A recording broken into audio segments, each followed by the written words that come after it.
24x7 news ചാനലിലേക്ക് സ്വാഗതം. വർക്കല കടലിരമ്പുന്ന തീരങ്ങളിൽ ചരിത്രം കഥ പറയുന്ന മണ്ണ്. ദേശീയതയുടെ ഉണർവും ആചാരപ്പെരുമയുടെ ചൈതന്യവും ഇഴചേർന്ന വർക്കല. പാരമ്പര്യങ്ങളുടെ നിത്യവിസ്മയം.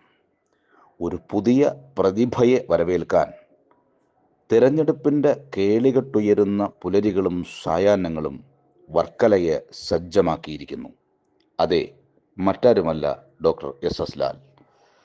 14-ാം വയസ്സിൽ KSUവിലൂടെ വിദ്യാർത്ഥി രാഷ്ട്രീയ പ്രവർത്തനം ആരംഭിച്ച് KSUവിന് എന്നും ബാലികേറാമല ആയിരുന്ന യൂണിവേഴ്സിറ്റി കോളേജിലും മെഡിക്കൽ കോളേജിലും യൂണിയൻ ചെയർമാനായ വിദ്യാർത്ഥി രാഷ്ട്രീയ പശ്ചാത്തലം.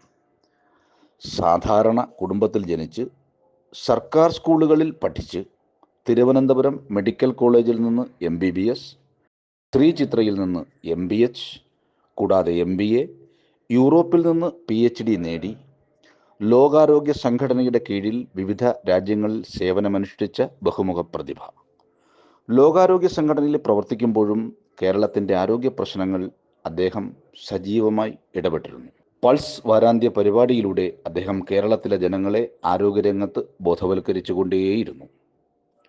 മാതാവിൻ്റെ മൂലകുടുംബം വർക്കലയിലെ ഇടവയിലാണ്.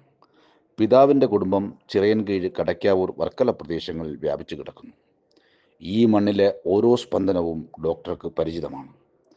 കേരളത്തിൻ്റെ ആരോഗ്യരംഗത്ത് വിപ്ലവകരമായ ഒരുപാട് മാറ്റങ്ങൾ വരുത്തുവാൻ കഴിയുന്ന UDFൻ്റെ ഹെൽത്ത് കമ്മീഷൻ്റെ ശില്പിയും ഡോക്ടർ എസ് ലാൽ തന്നെയാണ്. വയറ്റിൽ കത്രിക വച്ചു മറക്കാത്ത, രോഗികളുടെ മുകളിൽ ആശുപത്രി കെട്ടിടങ്ങൾ ഇടിഞ്ഞു വീഴാത്ത, ഓപ്പറേഷൻ കഴിഞ്ഞാൽ അംഗഭംഗം സംഭവിക്കാത്ത, ആതുര ശുശ്രൂഷകരെയും ആരോഗ്യ പ്രവർത്തകരെയും സമരങ്ങളിലേക്ക് തള്ളിവിടാത്ത ഒരാരോഗ്യ കേരളം. അതാണ് ഡോക്ടർ എസ് ലാലിൻ്റെ സ്വപ്നം. കൈവച്ച മേഖലകളിലൊക്കെ സ്വന്തം കയ്യൊപ്പ് പതിപ്പിച്ച ഈ നാട്ടുകാരനായ ഈ ബഹുമുഖ പ്രതിഭയുടെ വിലാസത്തിനെയും രാഷ്ട്രീയ പാരമ്പര്യത്തിനെയും ചോദ്യം ചെയ്യുന്നവരോട് വർക്കലയിലെ രാഷ്ട്രീയ പ്രബുദ്ധരായ ജനത ഉറപ്പായും ക്ഷമിക്കില്ല.